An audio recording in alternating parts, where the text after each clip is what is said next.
What is the worst physical pain you've ever been in? Out of all the tolls your body's taken, out of all of the physically spending things that you've been through, what was the most painful? Because a lot of people have been through mental pain, a lot of people have been through emotional pain, but I'm looking for physical pain today. Don't mind me, I'm just trying to put whatever the hell this thing is back on my fan. Mine, I would have to say, I tore my shoulder. Like, completely tore this shoulder open.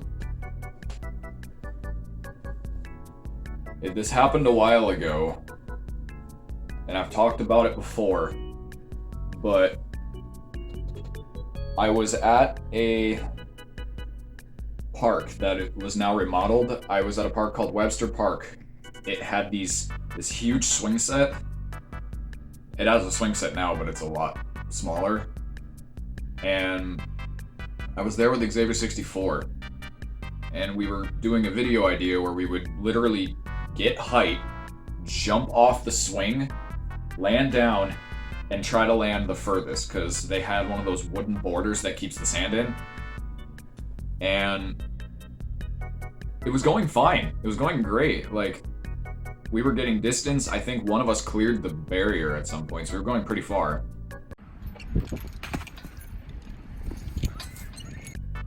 And I will admit, this is a dumb idea, and what I'm about to say next is even dumber. We were gonna go do the same thing except at Bryant Park, which has a fence that goes around. Yeah, I bet you can see where I was gonna go with that.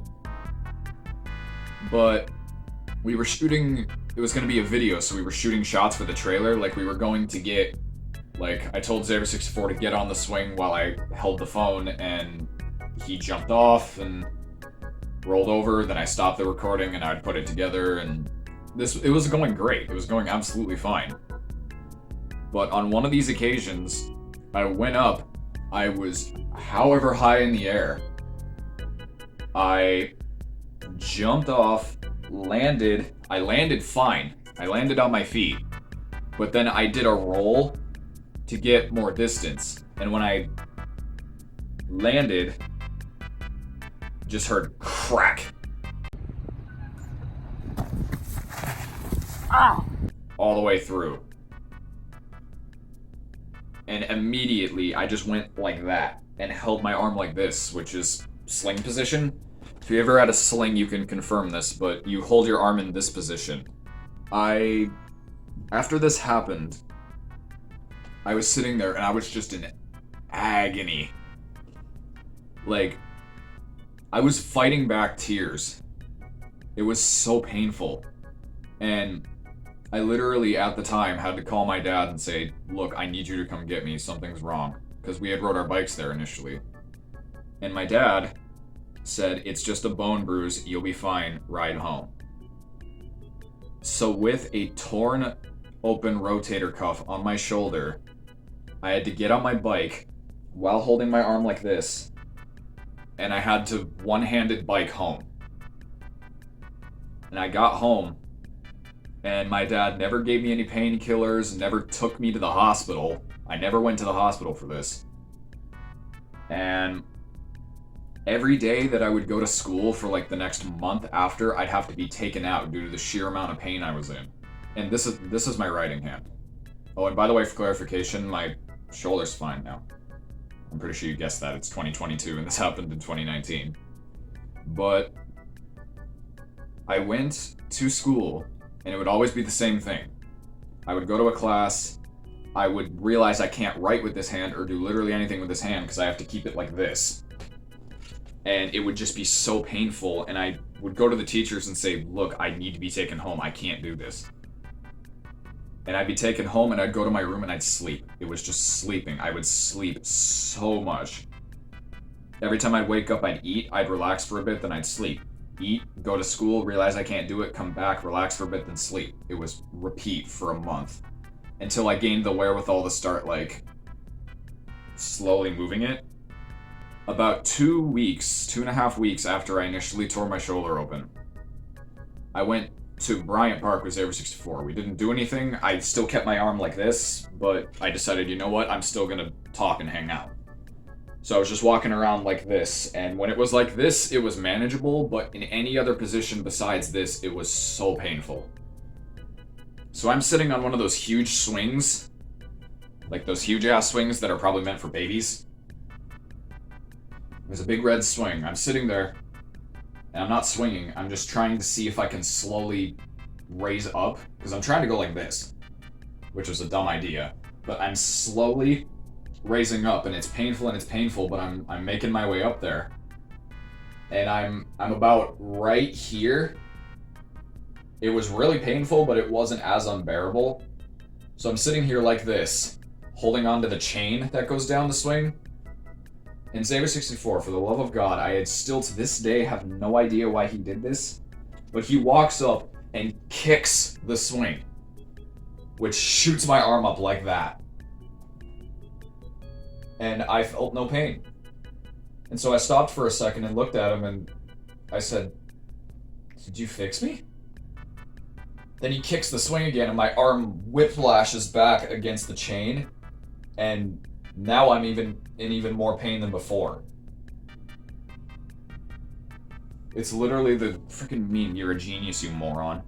After a while, it started getting to the point where I could move it again. I just had to be really careful. I couldn't shoot it straight up, because then it'd be back to square one. And not too long after that, my shoulder was fine. I could move it around, kind of like now. I used to see a psychiatrist. And the very last time I went to that psychiatrist, which was 2020, I told her about what happened. And that's where she told me that it was probably the bone here that allows the shoulder to rotate probably got split open.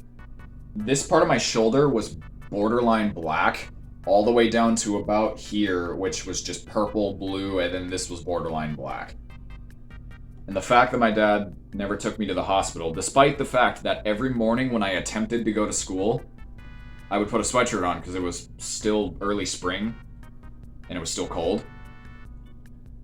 I could not physically take my shirt off without screaming in pain. And he doesn't think to take me to the hospital? The only other thing I can think of that would be even relatively close to that are two things. One, I was standing on the toilet seat. Just hear me out, this sounds dumb, but just hear me out. I was sitting on the toilet seat because I was short at the time. This was when I was a lot younger. I'm 5'10.5" now, but I was shorter. And I was trying to reach some stuff in a cabinet up on top of the wall above the toilet. It was like Bactine or something. I don't remember the name of the brand, but if you got like a mosquito bite, you would put it on there and it would stop it from itching and stinging. I grabbed it, but okay. Let me further explain. The toilet seat is down. I'm standing on top of the toilet seat, but there's give, so when I'm stepping on it, it can move a little bit.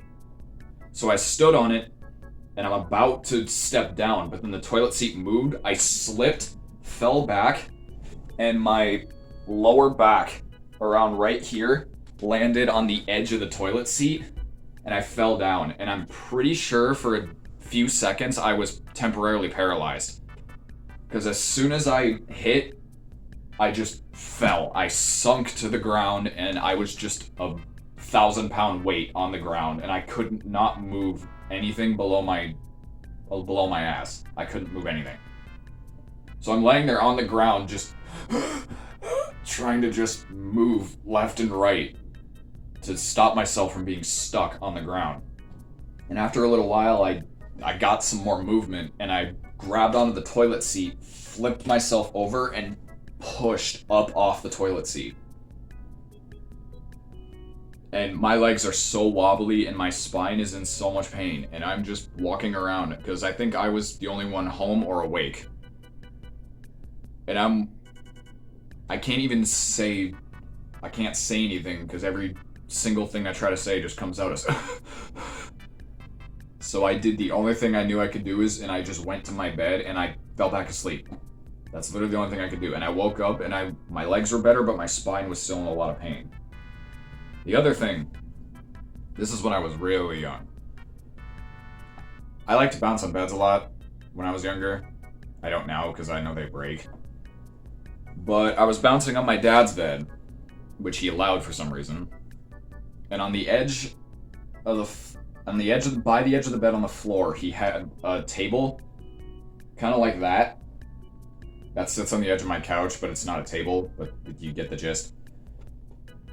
It was a wooden table that came around, went down a little bit, had another circle, and then in the middle it had the stand and the legs and whatever, and there was a lamp and stuff there. Whatever. I was maybe as high as this ceiling, possibly more. So I'm a good 7 feet in the air. I come down, and the first thing, I don't even know if you can see it, maybe, right here. There's a little gash. I might up the brightness, but there's a little gash right there. I landed cheek first on the edge of the table. Completely split my cheek wide open. Just blood everywhere. And we were that close to rushing to the hospital because it took around an hour for them to just stop the bleeding that was coming out of my cheek. And I never actually did go to the hospital for it, even though I should have. I would love to hear in the comments what some of your worst pain experiences are. And I'm honestly thankful that I've only torn one bone or broken one bone, because there are several times where I could have actually seriously been injured. But thankfully I only got this one tear, and it's fine now. But yeah, let me know in the comments what some of your worst pain is.